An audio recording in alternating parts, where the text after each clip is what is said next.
Hi, hello viewers. Welcome to HR கலாட்டா. Already நம்ம வீடியோவில் ஷார்ட்ஸ் வீடியோ பார்த்துருப்பீங்க. 1 இயர் முன்னாடியே நான் வந்து அப்லோட் பண்ணியிருப்பேன். Smart finger automatic wet grinder வந்து எப்படி வந்து யூஸ் பண்ணுறது அப்படின்னு சொல்லிட்டு நான் அன்பாக்சிங் வீடியோவோட வந்து நான் அப்லோட் பண்ணியிருப்பேன். அது வந்து ரொம்பவே ஈஸி தான். நம்ம கையே வைக்காம ஈஸியாக எப்படி வந்து மாவு அரைக்கிறது அப்படின்னு சொல்லிட்டு நிறைய பேர் வந்து எனக்கு நிறைய கமெண்ட்ஸ் வந்து சொல்லியிருந்தீங்க. இது சுத்த வேஸ்ட் ப்ராடக்ட். இப்பவும் நல்லா ஒர்க் ஆகுதா? இது எத்தனை லிட்டரு? எப்படி வாங்கணும்? ஷாப் லிங்க் என்ன? எவ்வளோ கெப்பாசிட்டி இது யூஸ் பண்றது? நான் வாங்கி 1 மந்த் கூட ஆகல. எனக்கு ஒர்க் ஆகல. வேஸ்ட் ப்ராடக்ட் அப்படின்னு நெறைய கமெண்ட்ஸ் எனக்கு வந்திருந்தது. இப்ப பாருங்க, நான் அரிசி ஊற வைக்கிறதுலருந்தே உங்களுக்கு நான் காமிக்கிறேன். இப்ப நான் வந்து 1 கேஜி அளவுக்கு அரிசி எடுத்துக்கிறேன். ஓகேங்களா? 1 கேஜி அரிசிக்கு எவ்வளோ உளுந்து போடணும்? எவ்வளோ வெந்தயம் போடணும்? அது எப்படி ஊற வைக்கணும்? எவ்வளோ நேரம் ஊற வைக்கணுங்கிறதுலேருந்து பார்க்கலாம் இந்த வீடியோல. இட்லி அரிசி பார்த்தீங்க அப்படின்னா, இந்த மாரி தான் குண்டு குண்டா இருக்கும். உள்ள வந்து ஒயிட் கலர்ல தெரியும். நான் வேற ஸ்டேட்ல வந்து இட்லி அரிசினா எப்படி இருக்கும்னா வந்து அவங்களுக்கு சரியா தெரியறதில்ல. அதனால தான் நான் வந்து காமிச்சிருக்கேன். இப்போ உளுந்து வந்து பார்த்தீங்கன்னா, நான் வந்து கால் படியில 4 கால் படி வந்து ஊற வச்சிருக்கேன். அதே கால் படியில பாதி, பாதி படி வந்து உளுந்து, 1 ஸ்பூன் வெந்தயம் வந்து நான் ஆட் பண்ணியிருக்கேன். இவ்வளோதான் மெஷர்மென்ட். இது நல்லா ஊற வச்சுக்கலாம்.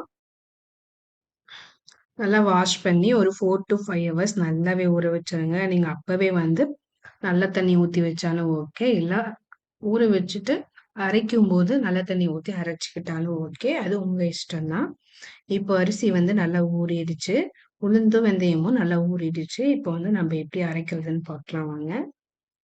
ஃபர்ஸ்ட்டு கிரைண்டர் ஆன் பண்ணிட்டு, உளுந்து, வெந்தயமும் போட்டு தண்ணியோடவே ஓரளவுக்கு தண்ணியோடவே ஊத்திருங்க. இது வந்து மேக்ஸிமம் 25 மினிட்ஸ் வந்து ஓடணும். 25 மினிட்ஸ் ஓடுச்சுனாலே போதும். மாவு வந்து நல்லா அரைச்சிடும். நம்ம கைய வச்சு வச்சு நம்ம அரைச்சிருச்சா இல்லையான்னு சொல்லிட்டு பார்க்கவும் தேவையில்ல. கைய வச்சு தள்ளி விடவும் தேவையில்ல. அதுதான் இதோட பெனிஃபிட். ஸ்மார்ட் ஃபிங்கர் ஆட்டோமேட்டிக் கிரைண்டரோட பெனிஃபிட்டே அதுதான். நம்ம கைய வச்சு அரைக்க தேவையில்ல. ஃபர்ஸ்ட் அந்த காலத்துலலாம் வந்து உரல்ல கைய வச்சு அரைச்சாங்க. அப்புறம் கிரைண்டர்ல வந்து நம்ம கைய வச்சு தள்ளி தள்ளி விடணும். இதுல வந்து அந்த இது கிடையாது. இதுல இருக்க ஸ்டோனே வந்து தள்ளி தள்ளி விட்டு அரைச்சுக்கும். அதுதான் இதோட பெனிஃபிட்.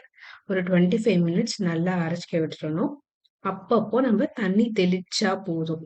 தெளிக்கலாம். இல்ல நம்ம கொஞ்சம் கொஞ்சம் ஊத்தி விட்டுக்கலாம். ஏன்னா கெட்டியா ஓடும்போது நமக்கு தெரியும் இல்லையா? பார்த்தாலே தெரியும். அப்போ வந்து நம்ம கொஞ்சம் கொஞ்சமா தண்ணி வந்து ஆட் பண்ணிக்கலாம். இப்ப பாருங்க நான் கெட்டியா ஓடிட்டு இருக்கு. நான் வந்து தண்ணி ஆட் பண்ணிக்கிறேன். இதே மாதிரி நீங்களும் பார்த்துட்டு அப்பப்ப ஆட் பண்ணிக்கலாம்.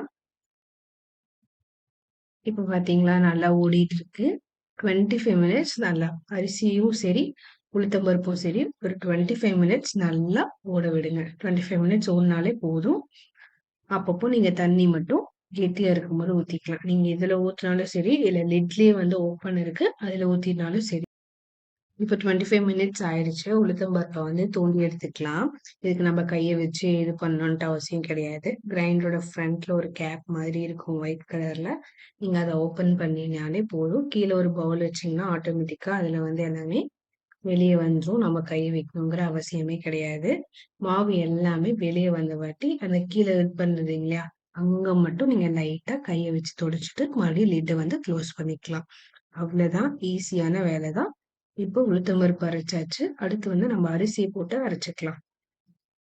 அரிசியும் வந்து உளுத்தம் பருப்பு மாரியே தான். இப்ப பாருங்க வேணுங்கிற அளவு தண்ணியோட நான் வந்து இதுல போட்டுக்கிறேன். ஆட் பண்ணிக்கிறேன். அரிசிய கொஞ்சம் கொஞ்சமா ஆட் பண்ணிக்கோங்க. இப்ப அரிசி ஆட் பண்ணிட்டு, இதுக்கும் அதே மாரி தான் 25 மினிட்ஸ் இதுவும் வந்து அரைக்கணும். அப்பப்ப கெட்டியாகும்போது தண்ணி ஊத்திக்கோங்க. 25 மினிட்ஸ் ஆனதும் நம்ம வந்து அரிசிய தோண்டி எடுத்துக்கலாம். இல்லன்னா நம்ம லிட் வழியா ஓப்பன் பண்ணி எடுத்துக்கலாம். இவ்வளவுதான் ப்ரொசீஜர். இப்போ அரிசியும் வந்து நல்லா அரைஞ்சிருச்சு. பார்த்தாலே தெரியுது. அப்பப்ப தண்ணி மட்டும் நீங்க மிக்ஸ் பண்ணிக்கோங்க. 25 மினிட்ஸ் ஆயிடுச்சு. அரிசி வந்து நம்ம தோண்டி எடுத்துக்கலாம். பார்த்தீங்களா, இந்த கேப் ஓப்பன் பண்ணா போதும். அரிசி ஆட்டோமேட்டிக்கா கீழ வந்துடும். அரிசி வந்ததுக்கு அப்புறமும் அந்த கிரைண்டர்ல கொஞ்சம் கொஞ்சம் இருக்கும் இல்லையா?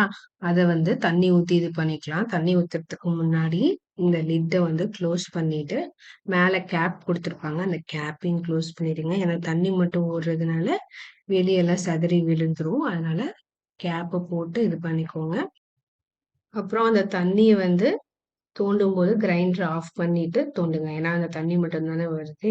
எங்க கிரைண்டர் ஓடிட்டு இருக்கும்போது தண்ணி அங்கங்க சிதறிடும். ஆஃப் பண்ணி தோண்டிக்கோங்க. இப்ப அவ்வளோதான் அரிசி தோண்டியாச்சு. 1 கேஜி அரிசிக்கு 1 கை அளவு உப்பு போட்டு மாவ நல்லா கரைச்சு வச்சுக்கோங்க.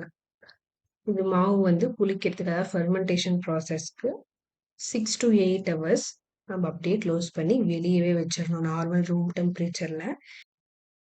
மாவு நல்லா கரைச்சாச்சு. இத வந்து அப்படி வந்து க்ளோஸ் பண்ணி வச்சிரலாம். 6 to 8 ஹவர்ஸ் ஆகட்டும். இப்ப 8 ஹவர்ஸ் பக்கம் ஆயிடுச்சு. மாவு வந்து எடுத்து கரைச்சு பார்த்துக்கலாம். பாருங்க நல்லாவே புளிச்சிருச்சு.